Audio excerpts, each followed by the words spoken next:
لوگوں کے حصے کی خوشی پر حسد مت کریں، کیونکہ آپ نے ان کے حصے کا غم بھی تو نہیں دیکھا۔ توبہ روح کا غسل ہے، جتنی بار کرو گے روح میں اتنا ہی نکھار آئے گا۔ تعلق برقرار رکھنا ہو تو اچھائی بیان کرتے رہو، تعلق ختم کرنا ہو تو سچائی بیان کر دو۔ خاموشی سے بھی نیک کام ہوتے ہیں، میں نے دیکھا ہے درختوں کو چھاؤں دیتے ہوئے۔ خدا کی جنت چاہتے ہو تو اس کے بندوں کی زندگی کو جہنم بنانا چھوڑ دو، یہی دین کا خلاصہ ہے۔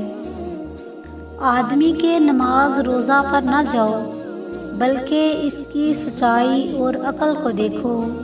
حضرت عمر فاروق۔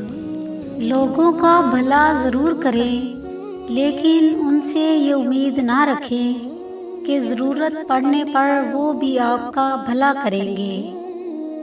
دنیا میں تمہارے لیے بدترین سزا یہ ہے کہ اللہ تمہاری زبانوں سے اپنا ذکر روک لے۔ حضرت علی نے فرمایا، مقدر میں جو ہے وہ مل کر رہے گا۔ 2 وقت کی روٹی کے لیے 5 وقت کی نماز نہ چھوڑنا۔ شکر اس مقام کو کہتے ہیں جہاں اللہ کی رضا اور آپ کی خواہش ایک ہو جائے۔ جس مرد میں یہ 3 نشانیاں دیکھو تو سمجھ لو وہ مرد آپ کا وفادار ہے۔